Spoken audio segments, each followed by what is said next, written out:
homozygous. For example, the dwarf, the congenital blind and deaf.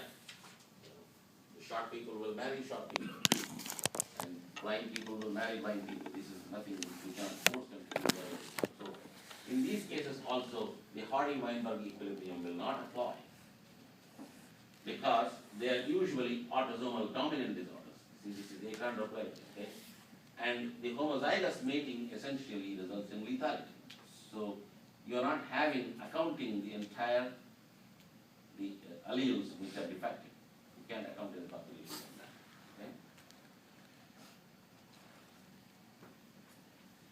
Okay? Consanguinity increases the frequency of the autosomal disease. But again, as I told you, it has been corrected. It's not that much as dramatic as people thought. Otherwise, as I told you, India would be completely full of disorders. That's not the case. And the population has been existing for ages. So in genetic isolates, obviously consanguineous marriage is an example, classical example. I think we even talked about the Tay-Sachs disease previously, right?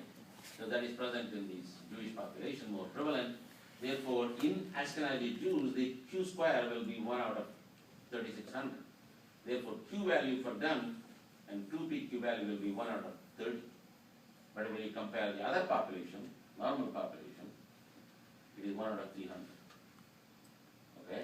Therefore, you cannot just say, compare these values and conclude that is the frequency. That means the Hardy-Weinberg law will not apply in these kind of cases. Okay? This is exactly a value, original value, whereas that value is totally different. So you've got to be cautious about interpreting these results. What is genetic drift? Genetic drift is another technical word used in human genetics. That is random fluctuations of allele frequencies in a small population by chance. That is the genetic drift definition. But if we take a large population, such random fluctuations will cancel out, okay, because it is huge. Therefore, Hardy-Weinberg law applies. But when you take a small population, the genetic drift is the one which causes departing from the so-called Hardy-Weinberg law. There is also one more definition called fitness. Fitness means it is reproductive fitness. Only reproductive fitness means F equal to 1. That is, if in a given family, everything is normal and reproductive fitness is there is 1. But unfortunately, as I told you, in a lot of cases like achondroplasia, etc., will have lethality. That means their fitness is equal to 0. For example, Duchenne muscular dystrophy. By the time the individual becomes 14 or 16, he is gone. Therefore, such individuals are not going to be passing on their alleles. But nevertheless, in a population, how does Duchenne muscular dystrophy exist? Because if the fitness is 0, that means if the individual is not able to reproduce at all, the disease should disappear. But that is not the case. Disease still exists in a given population. Duchenne muscular dystrophy has been there since ages. How is that disease not eliminated in the population? The reason why it is not eliminated in the population is that you should account for, again, random mutations by chance are coming constantly, and therefore you are going to get that kind of disorder in any given population. As I told you, that every individual carries at least 10 different mutations in the whole human genome. And new things are constantly. But there is also one more thing. The loss of fitness is called coefficient of selection. That is, S is equal to 1 minus F. That means these alleles are being selected. That is selection. Okay? So if you don't have fitness, that means if F equal to 0, so what happens to selection? Selection becomes 1. That means that allele is essentially selected against not being present in the population. That is the selection process. Okay? So as a result of selection, the alleles are not passed on to the next generation. So that is the concept of selection.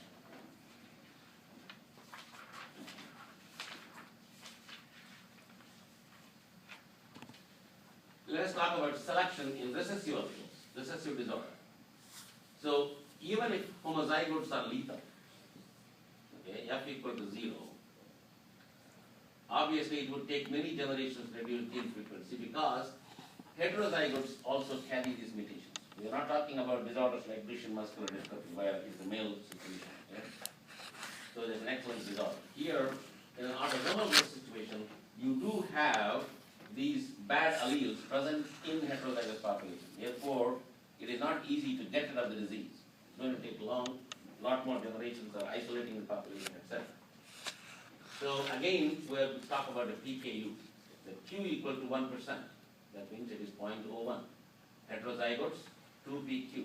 So that is, once Q is given, P is 1 minus 0.01, that is 0.99. Therefore, you calculate 2PQ, that is 2PQ, that is equal to 2%. Okay? So that is the heterozygous frequency. So disease homozygotes, again, Q square. Therefore, you can calculate using the 0.01 times 0.01, that is 1 out of 10,000. So that is the disease homozygotes. Therefore, proportion of mutant allele in homozygotes is equal to, same, 2 times that plus that, and then plus this whole percentage, that is equal to 1%. So 1% is exposed to selection, even if there is no treatment for the disorder. So he is calculating the same values of selection values. That's from the same other equations, okay? But therefore, by removing selection, that is, if you treat them, even if you treat them for PKU, it is not that different because treatment is extraneous, okay? But the genetic mutation is already existing. So treatment or no treatment, it will take many, many generations to increase the gene frequency, okay? Therefore, in random mating, despite selection, particularly in the autosomal recessive disorders, they will follow Potter-Van law. Whereas dominant disorders, they won't follow because it has to be only by the new mutations. Because the heterozygous carry these mutations all the time in the population, you are not going to disturb the Potter-Van law. Okay? Selection in dominant disorders. So dominant disorders, as I just now told you, are exposed to selection. Okay? So if it is, again, depends on the penetrance. If it is severely or fully penetrant, the heterozygotes are exposed to selection as well. Okay? So the dominant trait F equal to 0, there is absolutely no survival.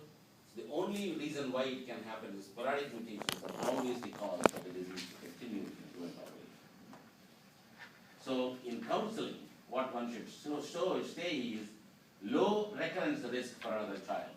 Because, why? The reason is, it is not going to be genetic because F equal to 0. The only time you are going to get a disease is because of sporadic mutation. Therefore, you can safely tell your recurrence risk is going to be extremely low. Even if there is one individual born with an autosomal dominant disorder in a family, the next individual recurrence is going to be absolutely minimal. You can safely tell the next individual is not going to have a risk at all. It's very almost close to 0. Again, this germline mosaicism is an exception. We talked about germline mosaicism, right? That is, if the mutation occurs a little bit later, then there's tough luck.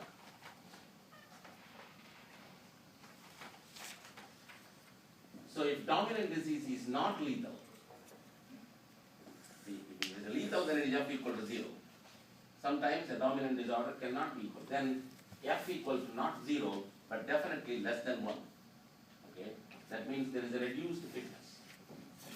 So a mutation is lost again, depending upon the heterozygous fitness. Again, in the same case here also, new mutations will always be gained, irrespective of whether it is dominant, recessive, or doesn't matter. New mutations will always be gained. Therefore, in these cases of reduced fitness, there is going to be a balance between loss and gain. Okay? So that is another equation given here. Same thing.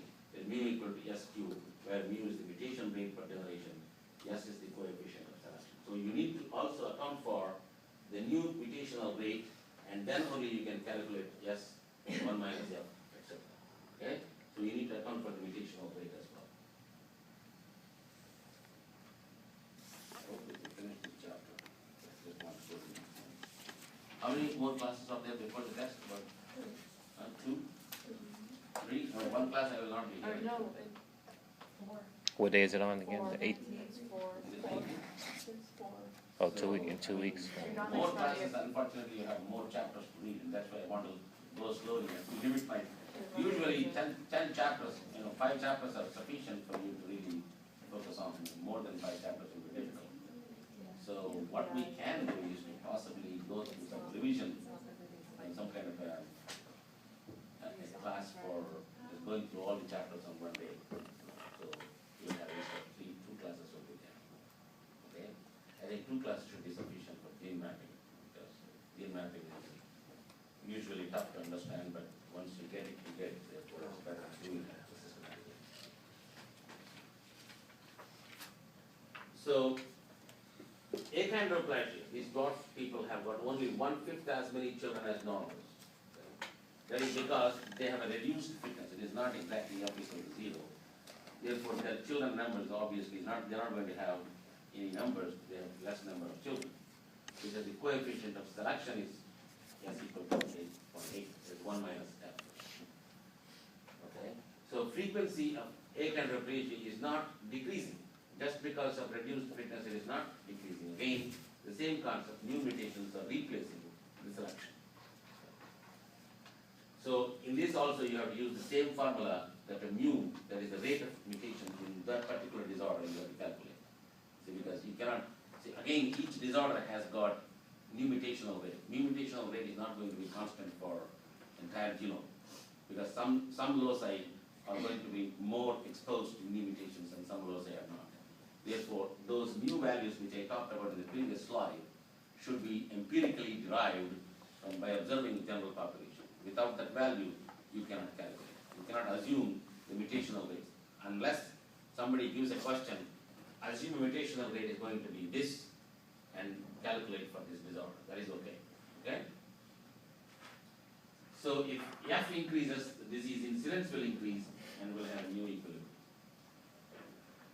So these are all sporadic conditions of new mutations which are observed in a variety of disorders. I don't want you to remember all these.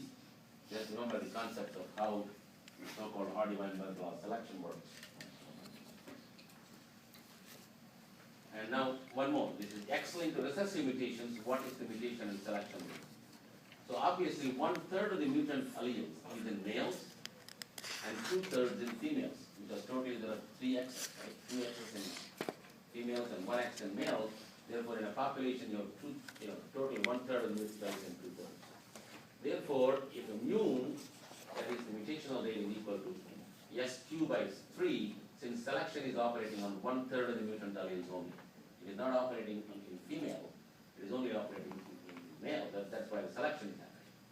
So if F equal to 0, S equal to 1, so 1/3 of the alleles must be getting new genetic lethal mutation. So that's the same logic again. Therefore, a recurrent risk for normal mother getting the disorder is again low. Okay? So less severe disorders like hemophilia, new mutations is not going to be 1/3, but it's going to be 1/6. That is because it is not a severe disorder. First of all, they live up to 60 or 65 years. Okay? Their reproductive fitness is essentially equal to 1. Okay? Now, there is one more thing that you need to also look in genetics. There is migration and gene flow. Migration means it is not just coming from Europe to United States or United States to Europe. That's for physical relocation. That is not migration in genetics. The migration is just crossing the reproductive barrier. For example, as I talked about stratification, if somebody from one ethnicity goes and marries another ethnicity, that itself is a migration. It doesn't matter. It doesn't have to be physically relocated. But if there is interracial marriages, that is still a migration. Okay? Therefore, the migration of that kind can change allele sequences. That is because in one population, as we talked about, sickle cell disease was there in minority. There was 10% in that minority allele. But if there is a marriage occurring in some other population, that sickle cell is going to spread in a different, that's due to migration. Okay, that is gene flow. For example, delta CCR5, is present in 10% in Western Europe and Russia, but decreases dramatically in Middle East and totally absent in Africa. That is why you have AIDS infection quite dramatically proceeding in these other countries, because they do not have genetic protection in themselves. So that is, again, by migration, if you can introduce the CCR5 alleles in these areas, I think it will be better. So that doesn't mean that I encourage migration to be cure from genetic disorders, but I think that is one good concept that is that people have to be mixed up and dilute the exact mutational rates in a whole world population. I think quite a bit of problems with genetics will be solved. For example, look at here, this particular area